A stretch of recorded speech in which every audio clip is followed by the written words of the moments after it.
The US justice system is currently embroiled in crazy drama surrounding the legal and financial protections for the family responsible for the pain and suffering of a nation, the Sackler family. This dynasty began in 1952 when brothers Arthur, Mortimer, and Raymond purchased a small pharmaceutical company and became pioneers of medical marketing. A generation later, that company became known as Purdue Pharma. In 1995, under the leadership of Raymond's son Richard, Purdue introduced the United States to its medical miracle, the magic capsule that could melt pain away and give people back their lives. Overdoses have killed over 1 million people in the US since 1999, and this family, dubbed America's most evil family, is directly responsible for a significant portion of those. You gotta ask, how could an entire pharmaceutical company not realize that they were selling candy-coated addictions? Or rather, how much profit made it acceptable to turn a blind eye to the fact? Everybody involved were rolling in cash at the expense of millions of lives. Over the span of the company's existence, Purdue earned $31 billion in revenue, with a majority of that wealth going right into the pockets of the family, whom Forbes magazine listed as one of the 20 most wealthy families in the US back in 2016. The US government first began looking into the company in the early 2000s, and after a series of negotiations, the first major penalty for the company came in May of 2007, and in October 2020, the company reached an $8.3 billion settlement with the US Justice Department. So the family, the Sackler family, as part of the settlement, would only have to cough up $225 million of their personal wealth, which is less than 2.5% of the total amount of money they withdrew from Purdue solely during the peak of the crisis from 2008 to 2017. They were also allowed to continue to admit no wrongdoing or face any criminal charges.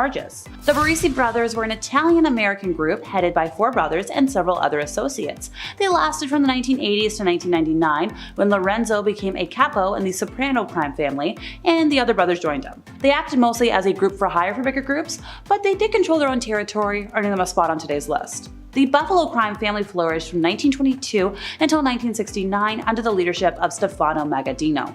At the time, the Buffalo organized crime scene needed new leadership, and this crime family was found in 1912 by Joseph DiCarlo and Angelo, as boss and underboss respectively. DiCarlo ran the Buffalo family until he passed in 1922, and then Magaddino took over. Upon his arrival, Magaddino began to build an empire in western New York. Magaddino was one of the founding members of the Commission, by the way, the overarching organization that linked all the syndicates together that began in the 1930s. Kind of a huge deal. The Hart brothers, Micah and Wiley, terrorized settlers in the remote mountains immediately after the American Revolution. They had stayed loyal to the British Crown during the struggle and may have decided that they had better move west after the American victory. They survived by robbing and killing settlers who were beginning to cultivate the area and appeared to have thoroughly enjoyed the killing part. Well, thankfully, it wasn't long before vigilantes were like, hey, let's do something about this.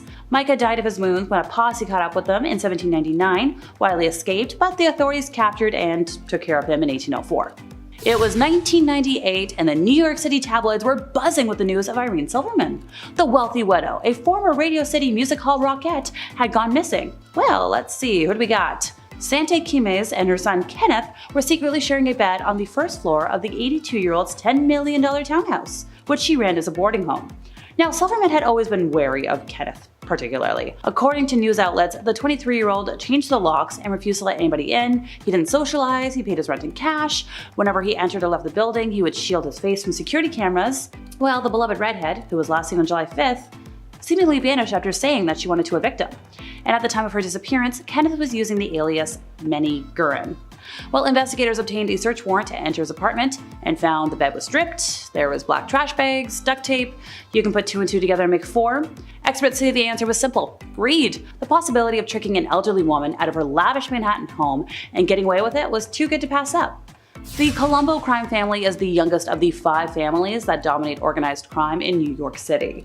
They trace their roots back to a bootlegging group formed by Joseph Profaci in 1928. This family has been torn apart by at least 3 internal wars, the first one taking place in the late 1950s when Capo Joe Gallo revolted against Profaci, and the family was not reunited until the early 1960s under Joseph Colombo. In 1971, the second family hell began after Gallo's release from prison and the firing of Colombo, and Colombo supporters led by Carmine Persico won the Second War after the exiling of the Gallo crew to the Genovese family in 1975. Flash forward 1991, the third and worst event of all erupted when acting boss Victor Orena tried to seize power from the imprisoned Carmine. The family split into factions loyal to Orena and Persico, and 2 years of mayhem continued. It ended in 1993 with 12 family members dead, Orena imprisoned, leaving Persico the winner more or less by default. In the 2000s, the family was further crippled by multiple convictions in federal racketeering cases and numerous members becoming government witnesses. A lot of folks think this is the weakest family.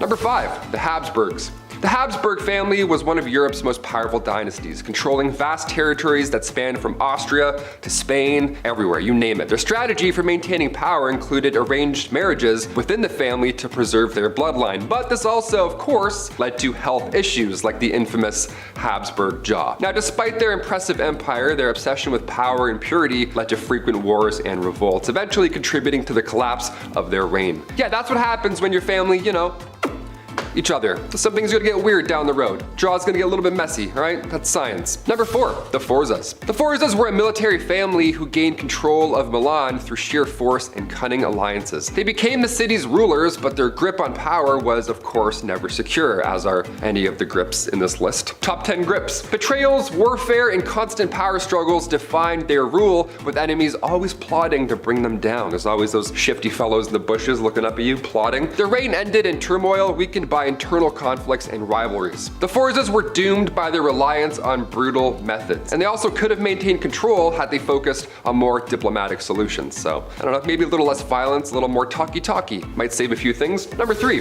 the Rothschilds. The Rothschild family is one of the most influential banking dynasties in Europe, amassing extraordinary wealth and power. These guys were rich, okay? When you're rich, you can do pretty much anything you want, depending on the time period. Their financial prowess was unmatched, but with great power came great rumors and conspiracy theories. Many speculated that the Rothschilds were secretly controlling world events from the shadows, like, Illuminati style, right? Someone's gonna pause that right there and I'm gonna get canceled. However, despite their whispers, their legacy in banking and philanthropy remains strong, so we haven't cracked it just yet. Are the stories about their hidden power based on reality, or are they just the product of envy and suspicion? I'm gonna say a little bit of both. Number 2, the Kennedys. The Kennedys are often referred to as America's royal family, right? But their story is filled with both triumph and tragedy. From John F. Kennedy and Robert Kennedy to the many personal misfortunes that the families faced, their legacy is often overshadowed by the so-called Kennedy curse. Now, despite this, the family's influence in politics and culture remains undeniable. Is the Kennedy curse real, or is this just a series of unfortunate events that we've looked too hard into? I mean, who was that guy with the umbrella, right? Did we ever crack that? Who was that man? You don't need an umbrella, it's a sunny day. And finally, number 1, the Bonapartes. Napoleon Bonaparte's rise from a military general to emperor of France was honestly the stuff of legends. Great movie also, Joaquin Phoenix, so good. After crowning himself emperor in 1804, Napoleon expanded his empire, placing his family members in position of power across Europe. However, his ambition was his undoing. They would call him like the little king or something, or like little man or something. I mean, would you really want to piss a guy off like this? No, okay? Following a series of military defeats, most notably at the Battle of Waterloo, his empire eventually crumbled and the Bonaparte family's influence never fully recovered. Napoleon's unquenchable thirst for power eventually led to his downfall, and his empire was always destined to collapse under its own weight. It was just a matter of when. Stop calling him like a short king or something. Like, it's Napoleon Bonaparte, and people online will still be like, he was short. It's like, he was Napoleon Bonaparte. Are you kidding? Can't win. Even though you can't pick the family you're born into, some of these families need to be avoided. As one of the 5 families that dominate organized crime in the New York region, the Bonano crime family has a history longer than my arm, so let's try and keep it concise. This family was seen as the most brutal of the 5 families during the 20th century, so don't go making all buddy-buddy. Their origins can be traced back to the town of Castellammare del Golfo, located in the province of Trapani, Sicily. Their boss, by the way, was Giuseppe Pepe Bonano, and his older brother and advisor, Stefano. I hope I didn't butcher my Italian. The clan's strongest ally was the leader of the Magadino clan, Stefano Magadino, the brother of Joseph's maternal grandmother. During the 1900s, the 2 clans feuded with Felice Buccellato, the boss of the Buccellato clan. So in 1902, Stefano arrived in New York and became a powerful member of the Castellammaris clan. After the deaths of Stefano and Giuseppe, their younger brother Salvatore took revenge by killing members of the Buccellatos. So by 1903, Salvatore married Catherine Bonventre, and on January 18th of 1905, she gave birth to Joseph. 3 years later, Salvatore moved his family to New York City and began establishing dominance and control in the Castellamaris community of Williamsburg, Brooklyn. So while operating in Brooklyn, the Castellamaris leaders were able to secure the criminal organization's future. As of 2017, the family had 110 established members and over 500 associates. They were responsible for numerous planned killings and accidental deaths over the years, to the point where I spent like a half an hour today trying to count them all. I kept getting lost in my count. There was too many. Genghis Khan rose from obscurity in a small corner of the Mongolian steppe to form the largest land empire in history. For the Mongols, the family was the central pillar of society. Genghis's sons and then grandsons extended the empire to reach from the western shores of the Black Sea to the Pacific. So these Mongols, often outnumbered, conquered through their mastery of tactics and psychological warfare. So if a city or an entire people surrendered, they would treat them well. They'd allow them to enjoy the fruits of a secure world. If they resisted, well, you and your city are gonna feel the full fury of the enraged invaders. Despite all the violence that took place as the Mongols extended their rule, once they were in power, the lands were safe, they were well controlled. In many cases, this represented a distinct, improvement from previous conditions. Subjects had considerable personal liberty, such as the freedom to follow their own religion, but at what cost? Because this comes with a price. Some experts calculate that 11% of the world's population died because of the Mongol expansion. That's a lot of people. The Ptolemies of ancient Egypt ruled between 305 to 30 BC and are responsible for such a long list of mysterious deaths that they had to be listed today. So they viewed family members as a fight to the death, where you constantly try to eliminate your closest relatives before they did it to you. So let's say P IV killed his mother, who had previously killed her husband because he was having an affair with her mother. So then he married his sister Arsinoe III, who was immediately killed after her husband/brother's death. Her son, P V, had his mother's killers ripped to pieces by an angry group of people. P VII was either killed by his uncle or his father, we're not super sure on that one. P VIII married Cleopatra II, but began an affair with her daughter, Cleopatra III. He had his son cut into pieces and then sent them to his mother. Ugh. So P IX tried to kill his mother, Cleopatra III, then married the first one, and then another sister, both called Cleopatra. P X married the daughter of P IX,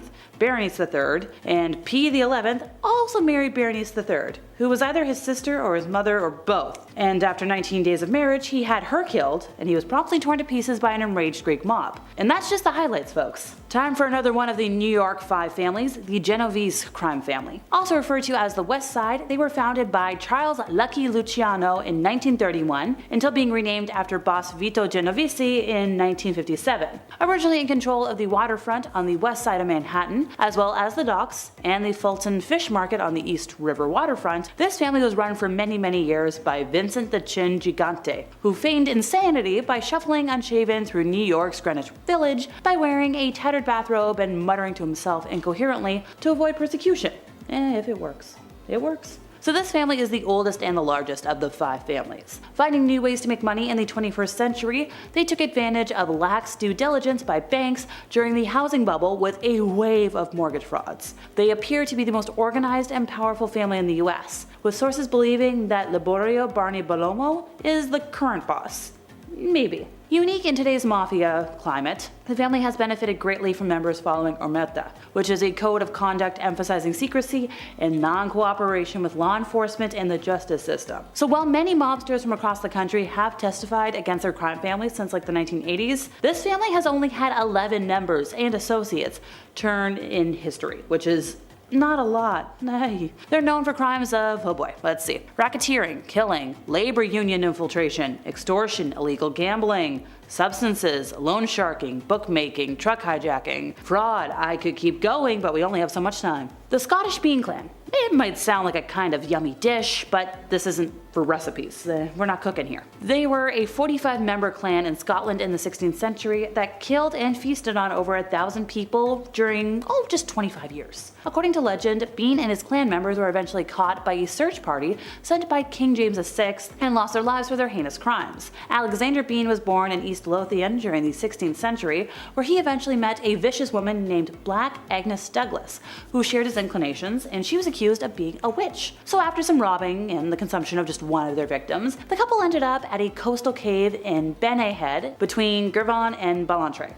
I tried. The cave was about 200 yards deep and the entrance was blocked by water during high tide. So this was a great hiding spot for 25 years. They produced 6 daughters, 8 sons, 14 granddaughters, and 18 grandsons. And yeah, the grandchildren were the products of keeping it in the family, if you get what I mean. So this clan thrived by laying very careful ambushes at night to rob and end individuals or small groups, bringing the bodies back to their cave where then, well, dinner time! They pickled the leftovers in barrels and discarded what they didn't need. Sometimes that would wash up on nearby beaches. This strategy was used to help conceal their crimes and lead villagers to believe that it was animals that were attacking these travelers. Look, the body parts and disappearances did not go completely unnoticed by the locals, but the clan stayed in their cave by day, took their victims at night, so they weren't exactly out and about. They were eventually captured alive, and they met their end without trial, because folks were like, yeah, that's subhuman, you don't need a trial, your life is over. Sani and his fellow men had their fun parts cut off and thrown into the fire.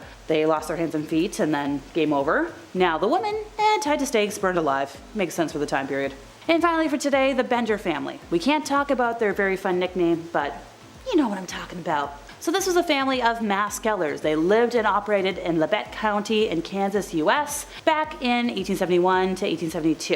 So we've got John, his wife Elvira, their son John Jr., and daughter Kate. And we don't know how many people specifically they killed, but if we're estimating, at least a dozen travelers. What do you mean by travelers? Well, they would visit the family's bed and breakfast, and then they'd be hypnotized to stay for dinner, given a seat of honor at the table, which was positioned over a trapdoor into the cellar. So they'd be distracted, and then somebody bops you in the head, you fall through the trapdoor, game over. The Gambino crime family, another one of the big 5. They went through 5 bosses between 1910 and 1957 and are named after Carlo Gambino, boss of the family at the time of the McClellan hearings in 1963, when the structure of organized crime first gained public attention. I believe their most prominent member was underboss Albert Anastasia, who rose to infamy as the operating head of the underworld's enforcement arm. The rise of what was probably the most powerful crime family in America for a time began in 1957, when Anastasia was killed while sitting in a barber chair at the Park Sheridan Hotel in Manhattan.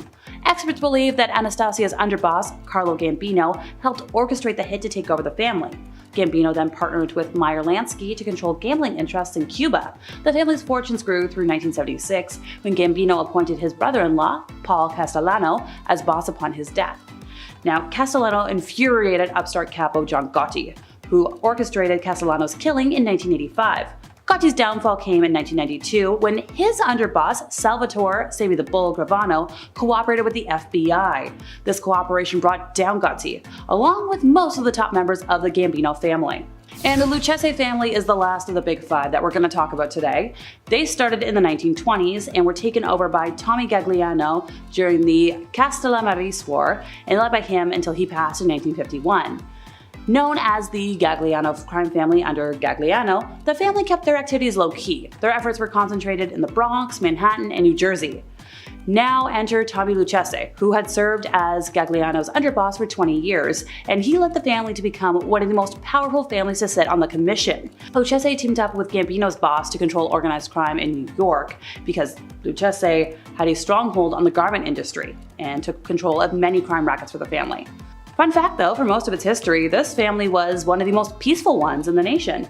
Granted, that all changed when Corallo named Victor Amuso his successor shortly before going to prison, and Amuso promoted one of his closest allies, Anthony Casso, to underboss. Starting in 1986, Amuso and Casso instituted one of the deadliest reigns in crime history, ordering virtually anybody who crossed them to be killed. It is estimated that Casso himself killed between 30 to 40 people and ordered over 100 additional deaths during his reign.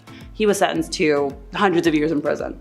By the way, he also had authority over some New York police detectives who carried out crimes for him. Kinda scary. Amuso was arrested in 1991, sentenced to life in prison, and several Lucchese family members, fearing for their lives, turned informant. The highest profile of all of these was acting boss Alphonse D'Arco, who became the first boss of a New York crime family to testify against organized crime. This led to arrests of the entire family hierarchy, with Casso also becoming an informant. Testimony from these informants pretty much destroyed the family. There was a lot of them thrown in jail. The servant-selling trade was all Isaac Franklin ever knew. Right around the time the United States passed a law barring transatlantic trade, Franklin and his older brothers grew interested in the domestic version. They began transporting small numbers of people between Virginia and the Deep South. Franklin worked with a few partners over the years, but connected with his longest-lasting collaborator, the man who became his closest friend, confidant, and nephew by marriage in the early 1820s. So at the time, John Armfield was lacking in purpose. He had been chased away from a county in North Carolina for fathering a descendant out of wedlock. And he didn't know what to do, but he knew what he did not want to do. He didn't want to farm. So floundering about, he was like, hey, I'll just dabble in this trade. Franklin and Armfield met a few years after that in the course of business and immediately developed a rapport. And this was an intimacy that continued for decades and fueled their profitability. And yeah, they became family. The Lincoln crime family was formed by Lincoln Clay in 1968 as a result of his desire for revenge against Sal Marcano and the Marcano crime family for killing his family. So throughout the summer and fall of 1968, Lincoln waged his vengeance on Sal's operations, dismantling them one by one and putting his own people in their place. Afterwards, Lincoln met with Leo Galante, who came to New Bordeaux on behalf of the Commission.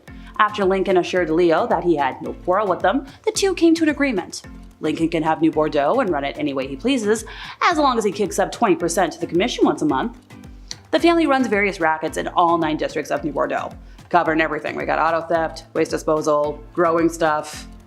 Let's dive into the dark and mysterious world of the Borgias, one of Italy's most infamous families during the Renaissance. Rodrigo Borgia rose to power by becoming Pope Alexander VI, now not through piety, but by using bribery, manipulation, and crafty alliances. His children, Cesare and Lucrezia, were equally known for their rumored involvement in all kinds of secretive schemes, including poisoning their political enemies. Yeah, talk about family fun day, let's go poison some people. The Borgias' reign became a symbol of corruption within the Catholic Church, where moral lines were blurred in the pursuit of power. But with every move came new enemies, of course, that's how history and everything works. So imagine a pope using a sacred position for political gain. That never happens, right? That's never happened in the history ever. Number 9, the Yamadas. Travel to feudal Japan, we find the Yamada family, known as fierce samurai warlords during the turbulent Sengoku period. Now this was an era when loyalty and alliances were always shifting, and the Yamadas played it well for a time. They rose to power through strategic alliances and fearless tactics on the battlefield. That was their play, they would just cut everyone up. But with every rise comes resistance, and the Yamadas soon found themselves in a web of betrayal and infighting. Rival clans sought to destroy them, and eventually internal strife tore them apart. Yeah, they were all betrayed, they were gotta watch your back, right? Was it the unforgiving nature of feudal Japan that caused their downfall, or could the Yamada family have maintained their power if they had remained united on the inside? Number 8, the Ptolemies. One of the oldest families on this list, going back to 300 BCE. The Ptolemies ruled Egypt after Alexander the Great's empire fractured, but their reign was filled with more drama than dance moms. I mean, it was really crazy back then. Sibling rivalry took on a whole new meaning, with brothers and sisters plotting against each other for the throne, Game of Thrones style, you know? Cleopatra, the last of the Ptolemaic dynasty, famously aligned herself with Julius Caesar and later Mark Antony in a bid to secure her reign. But family betrayals and internal power struggles weakened the dynasty over time. How much of their downfall was due to strategic missteps, and how much was simply a case of family drama spiraling out of control? Sounds like a family Monopoly night. Everyone's just mad at each other, yelling. That's a McWater's Monopoly night right there. Number 7, the Tudors. The Tudors are one of Britain's most famous dynasties, and for good and bad reasons. Henry VIII's desperation for a male heir led to the of 2 wives, not to mention his monumental decision to break away from the Catholic Church. He was doing things a bit different back then. They have a whole musical about the, you know, you've seen it. His daughter, Mary I, got that, you know, Mary nickname. That was because of her persecution of Protestants, while his other daughter, Elizabeth I, brought about the golden age of England. Very different young ladies there. Did the Tudors' relentless pursuit of power justify their ruthless actions, or were they simply products of their time navigating in these harsh political landscapes? I mean, to be fair, it probably was hard growing up with, you know, that guy as your dad, so can't blame them too much here. Number 6, the Romanovs. For over 300 years, the Romanovs ruled Russia with an iron grip, but their dynasty met a tragic and sudden end during the Russian Revolution. Tsar Nicholas II's reign was marked by poor decision-making, particularly during World War I, which led to widespread unrest and dissatisfaction. The revolutionaries saw the Romanovs as a symbol of the old oppressive regime, and in 1917, the entire family was imprisoned, and then later they were, you know, as a group. Their downfall remains one of history's most dramatic moments, and yeah, I can agree with that, absolutely. Let's move on.